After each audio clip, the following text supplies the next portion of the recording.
All right. Wake up, everybody. Come on now. It's Tuesday.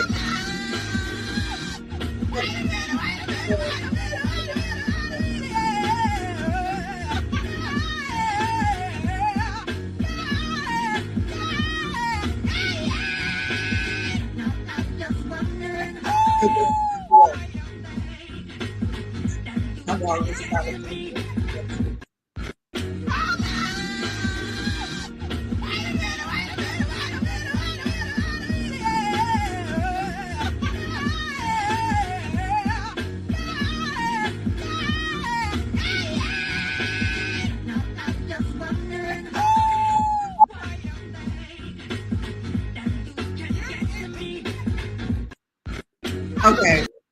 All right. Good morning, everybody. I'm so happy to see you all here today. Let me see what we got in the room. Before we get started, I always want to get started with a small prayer. I just want to say, Heavenly Father, we thank you for waking us up this morning, allowing us to see this day. Whatever our challenges are, God, we ask that you take full control over everything. Protect us as we go to and from. Allow peace be fully over us today. We ask that you continue to give us those things that are priceless, like peace, like love, like care. In your name we pray. Thank you. In your name we pray. Amen.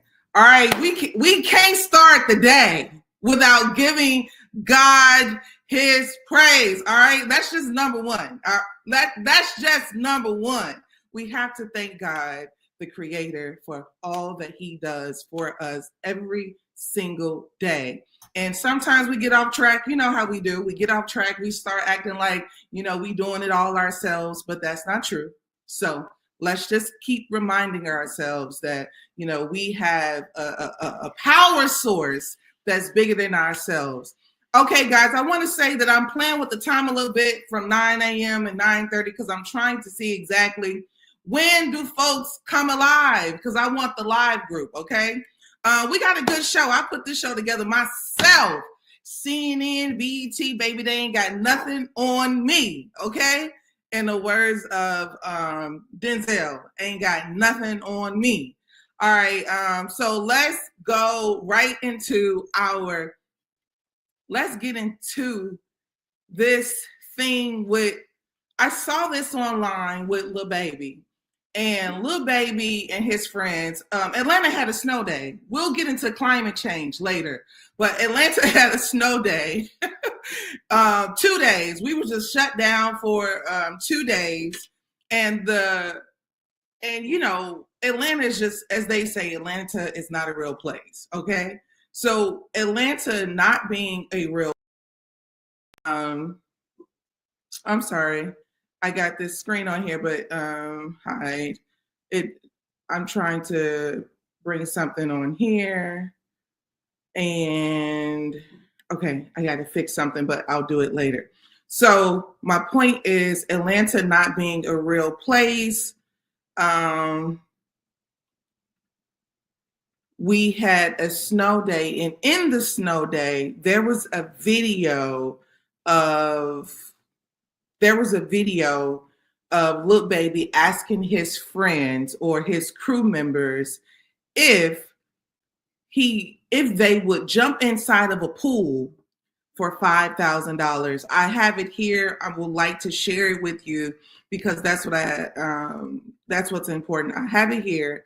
I would like to share it with you right here. If you guys are on Instagram and you want to come over to YouTube, feel free to jump on YouTube on the Fly Nubian Queen YouTube channel or the Madam Prezident YouTube channel, the Black Business School YouTube channel. We're showing everywhere there. That's just number one. Number two, I would like to say that I'm going to be showing a video which you all will not be able to see on Instagram, but those of you who are tuned in on YouTube, you will be able to see. And I am going to share it right here. This is the video where Lil Baby asked his friends to hop inside the pool for $5,000. So check this out. I just want you all to see this right here. I'm showing it on StreamYard.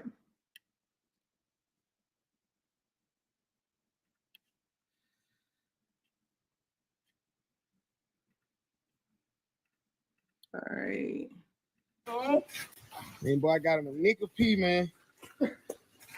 Nickel piece. Now you gotta go under. All right.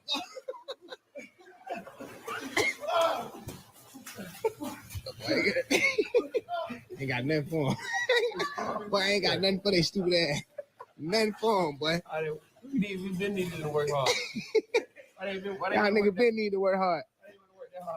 Ain't got nothing for him. Stupid ass. He thought he'll get nicked. They been had to split it. They been had to split this money. Man, been had to split this money. My boy ain't came back yet. Now, take it work. Ask him to jump inside the pool. Then he asked him to run around the house. This is, I just want to say that if you have a son, if you have a daughter, please leave them some money so that they don't have to do dumb shit for money, okay? Like, this is what bothers me about this particular situation.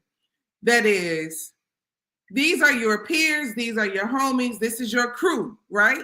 You all working together to, for whatever reason, hey, I'm the millionaire, I'm the one who goes and I rap.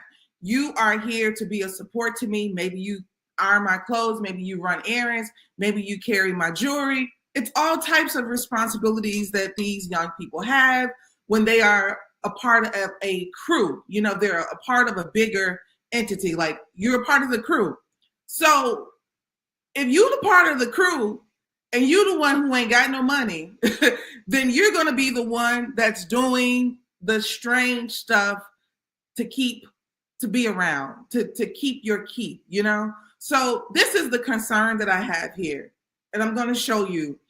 I heard Lil Baby talk about how he was at the casino and how he spent $8 million in a day. He spent $8 million in a day. The white man don't have to jump in the pool for your money. The white man ain't got to run around the building for your money. So why the hell your brothers got to? You see what I'm saying? I know I take it too far. But that's a genuine question. You sat down and played the casino. Now, let me tell you something. The machine will not let you win. That's just number one. You sat down and you played on the machine $8 million. Maybe you're doing craps. Maybe you're doing big league, whatever. $8 million in a day. I got to show you. I just want to show proof of what I'm talking about. So you all won't be going around talking about, oh, she lying. I'm not lying. Here's proof. Here's the video right here. And nothing to do nothing. I'm just being nosy. What's the most you ever lost gambling at once? $8 million. Okay. 1 day. How long? Like 1 day. Like probably like 40 hours. Yeah. 40 hours straight. I lost like 8 million. That's not 9 million. That's not one. I made myself stop gambling. Like I had Mike Rubin write a letter to every casino and ban me from the casino. You know, because I just do shit. You know what I'm saying? I don't gamble no more. Okay. And what's it? He said, I spent $8 million in a day gambling, out of control, have nothing to do. Let me tell you what bothers me about the black man who spends $8 million in a day for no reason at all. What bothers me is you have people like Elon Musk that's building smart cities, that's building driving cars that drive themselves. You have men like Elon Musk that are building tunnels under the ground so that people can transport underground. They can drive underground. Meanwhile, you got the brothers who have full access to the money. You want to gamble? It's always liquor, gambling, alcohol, sex with us. And this is the thing. People convince us that this is a normalcy. People convince us that this is the behavior of wealthy people. But those, and I just want every young Black man who has money to see that you should be looking at the situation with Diddy to show you that your money is not powerful enough to save you. So don't be an idiot if you don't have to be. Don't just go around spending $8-9 million at the casino, then making your friends run in the pool and, you know, get frostbite for $5,000. Like, come on. But I will say this, a friend of mine many years ago when I was in college, he was a producer or rapper or something, and he was kind of with Rough Riders, and he was telling me the story of how it is when you are a rapper and people are around you and the things that they will do to create excitement. And I won't say who this rapper is, but he said that he was hanging out with this big time rapper one time, and this rapper was just an egomaniac in the moment. And he told him, his people, like, hey, yo, I'll give you 10 grand if you eat shit. And the guy, whoever this sick person was like, yeah, I'll do it for 10 grand. Now, I do believe that I'm being very extreme this morning telling this story, because this is not my wavelength of conversation, I promise. But this is a testament what people will do for money. Now, some of us say, oh, I don't do that. I don't do that for money.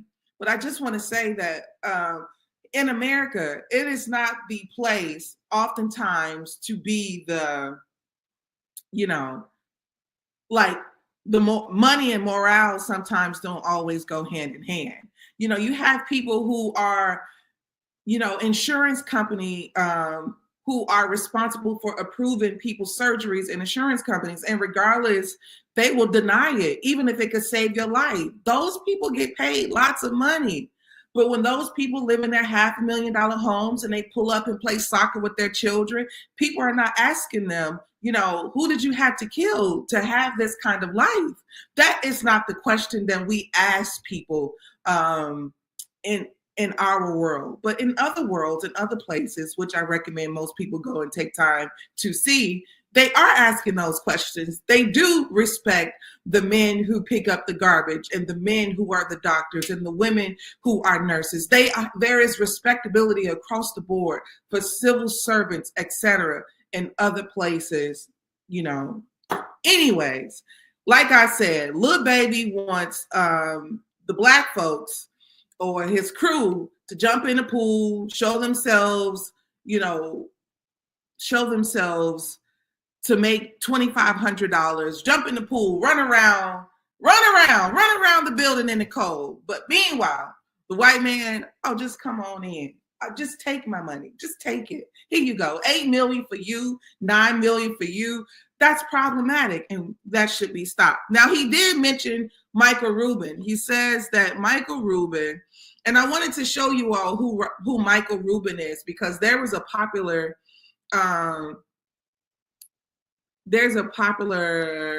story about Michael Rubin, but some people don't know who he is. So Michael Rubin is an American businessman. He is the founder and CEO of Fanatics, a global digital sports platform that consists of several businesses, including licensed sports merchandise, trading cards and collectibles, sports betting and iGaming. My dog agrees.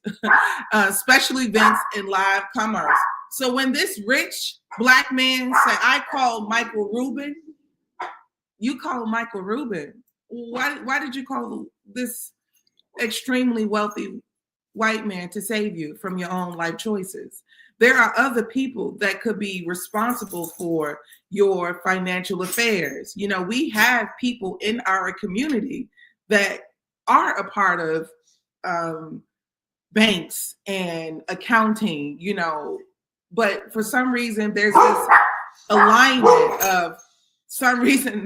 alignment with, you know, Black wealth and whiteness that I believe should be questioned at all times.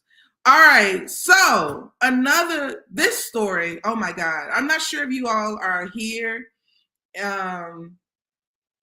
And also, I just want to take a minute for you all to text the word Queens to 87948. Text the word Queens to 87948. You are tuned into the Fly Nubian Queen Network, as well as flynubianmoney.com, flynubianmoney.com. You should join.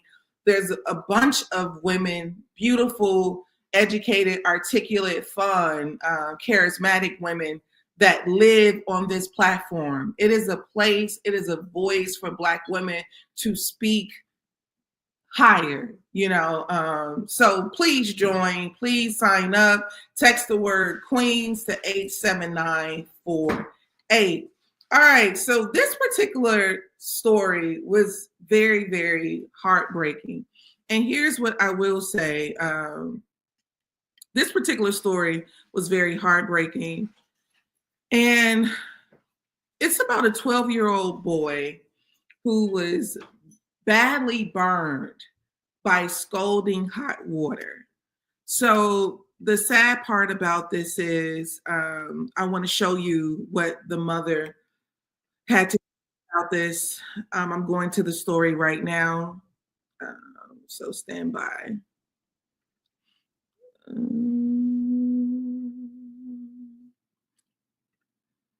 And here is the story. We're going to talk about this.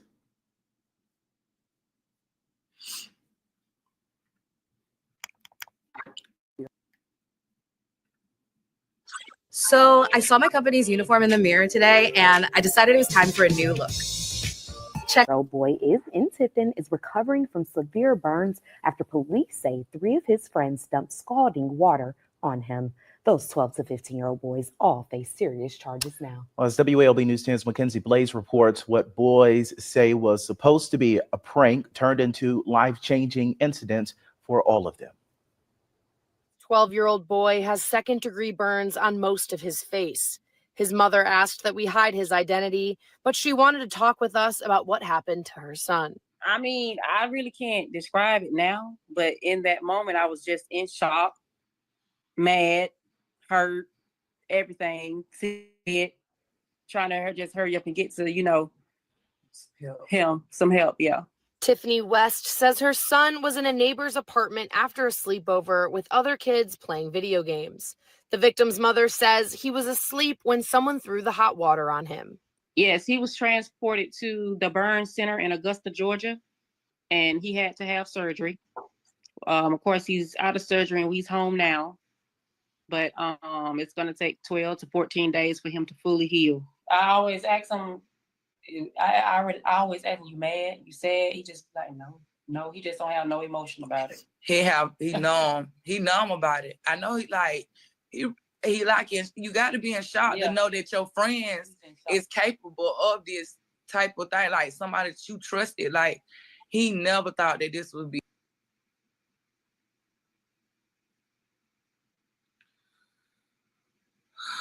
All right, so let's talk about this. This is a young man whose mother allowed him to go to a sleepover. And in the sleepover, the boys at the sleepover decided to pour scalding hot water on him as a prank, okay?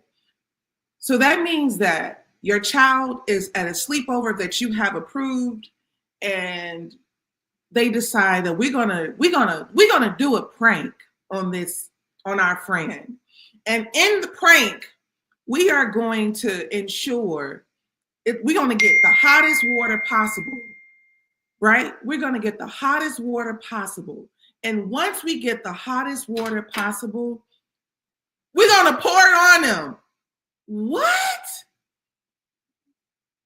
They were 12 and 13 years old, okay? So the one thing that I want you all to understand about this story is that they're old enough to have understanding. They're not babies. They're old enough to have understanding. So with this, I want to share with you that the boys that are the friends that poured the water on the victim, they are going to they have a case with the judge. Did you think that this was just going to end? So my problem is this right here. These are young Black boys, and they're broken. And when I say they're broken, the challenge of the brokenness is this right here. The challenge of the brokenness is you have a 12-year-old that has to deal with really bad second-degree burns. And in the process, there will be teasing. There will be, young people around each other. They're going to tear each other down. And then after they do all of that, you got two boys that got to go in front of the judge. When does it stop? This is a problem. And this is what I don't buy. A lot of us want me to buy into, they're just kids. The Asian community got the 12-year-old checking out at the register at the Chinese stop, at the Chinese restaurant. The Asian community got the 12-year-old checking you in and out at the nail shop. What you mean the 12-year-old Black boy and Black girl have just some kind of way inherit the destructive behavior? I don't believe it. Children supposed to be taught. Children supposed to be advised. Children supposed to be informed. When we fail as a community, when we fail as parents, then the children will suffer. We all will suffer. Because think about this. The mother, in the article, the mother talks about how she hasn't been to work. She hasn't been to work in days. She hasn't been to work in days because what's been going on. I want to make sure that you all know that we are tuned into the Fly Nubian Queen channel, flynubianqueen.com, flynubianmoney.com. Please text the word Queens to 87948. Also, please text the word Queens to 87948. Also, this is brought to you by the Black Business School, theblackbusinessschool.com. Like I said, you all are interested in education. Please take the time and educate yourselves. You don't live a traditional life, so you do not have to have a traditional education. Make sure you check out the Black Business School. So I want to just say really, really quickly that take care of your children by teaching them the difference between right and wrong. Also, take care of your children by teaching them how to be leaders. I'm taken back by so many young children that don't know how to stand up for themselves, that don't know how to have a voice. And parents, I have to give it to you raw. The reason why your child is bullied half the time is because you are a bully at home. You haven't taught your children how to have self-advocacy skills, how to communicate properly. Your kids are not properly communicating with you. They're not properly communicating with their peers. There's a way for this to be handled and managed. This don't have to be the story. I just want to make sure we're clear on that.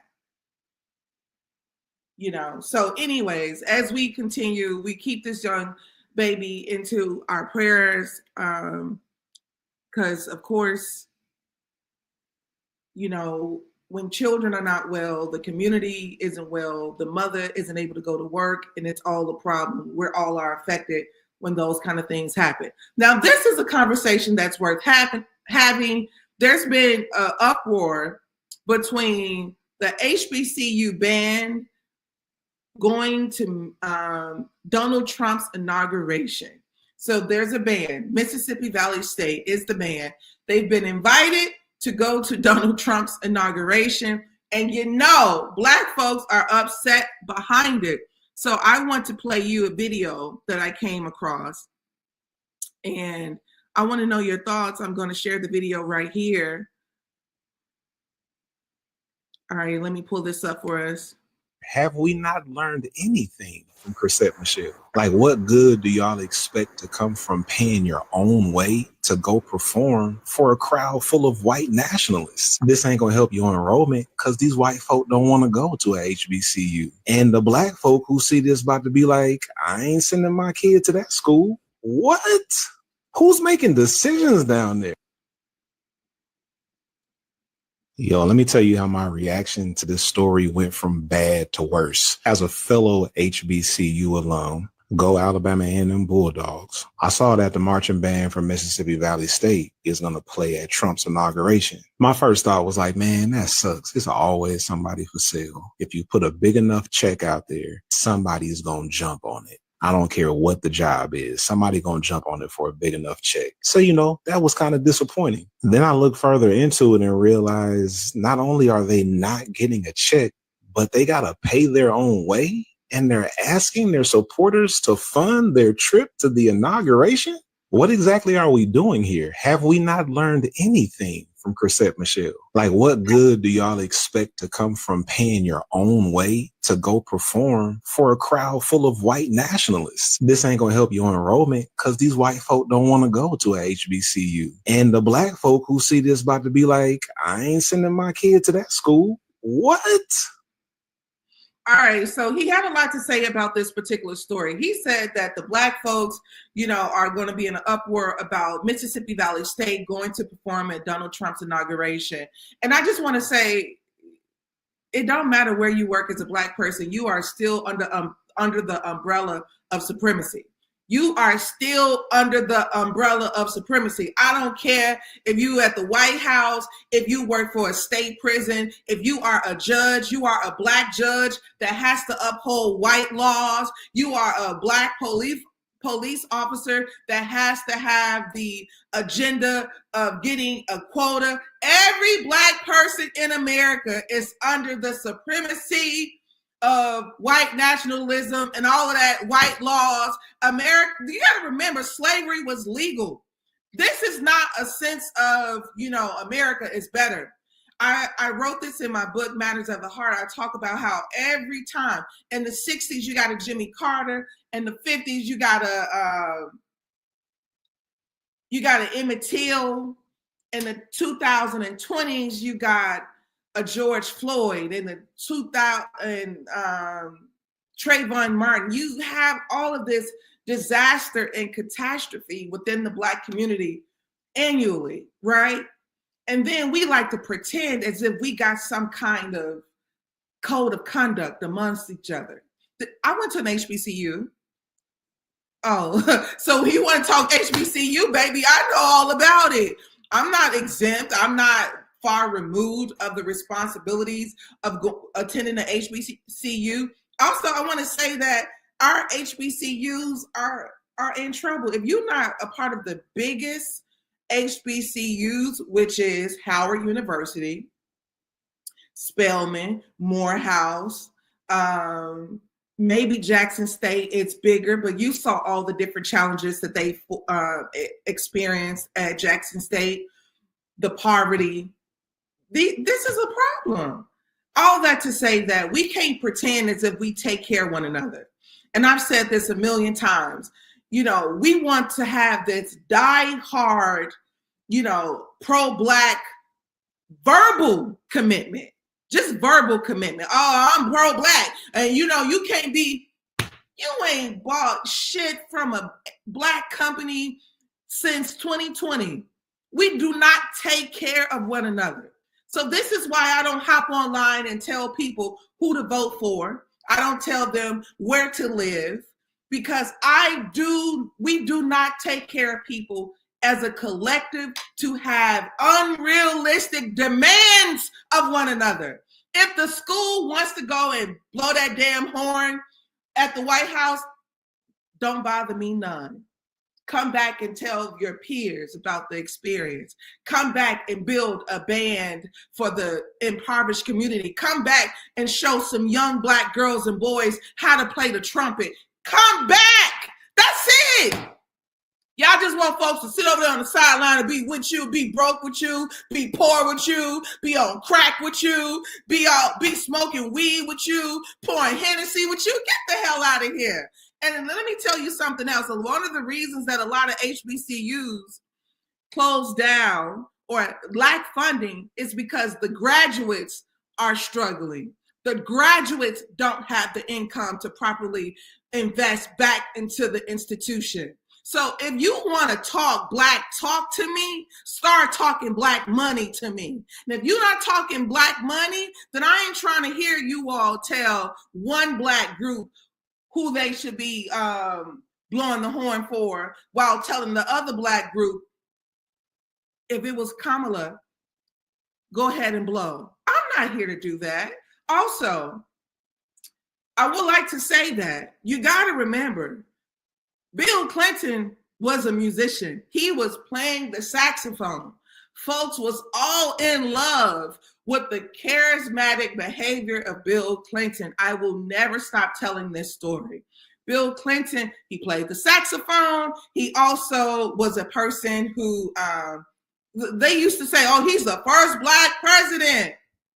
Meanwhile, he about to ship your cousin off so fast. This is what we got to stop doing. Stop playing games.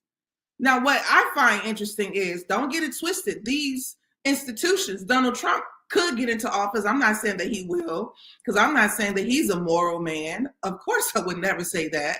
But Donald Trump could get into office and decide, hey, I got to give money to an HBCU every year. Mississippi Valley State will be the first place that I give money to. That could be his approach. I don't know.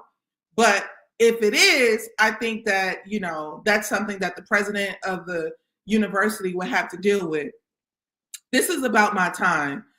I would like to say we have to stop pretending as if, we take care of one another enough to tell each other where to go. I'm out of time, but before I go, I just would like to say a few things. The first thing I would like to say is thank you so much for tuning into the Madam President Morning Show on the Fly Nubian Queen Network. Please take the time and go to flynubianmoney.com. Also, you are tuned to a place that gives you real news, bold truth, 100% politically incorrect. If you're looking for education, you want to learn about stocks, please go to theblackbusinessschool.com. This is one of the things that we don't always have access to. Basically, information. And progress is information. So the more information you have, the more chances at wealth you will have. Also, if you want to support Madam President, shop Madam President. If you want to have a Madam President mug, book, anything, please go to TheFreedomCompany.com. TheFreedom.company, I'm sorry. www.TheFreedom.company. Thank you so much for tuning in with me. I will see you tomorrow. Don't forget, I'm Madam President with a Z, and I am 100% politically incorrect.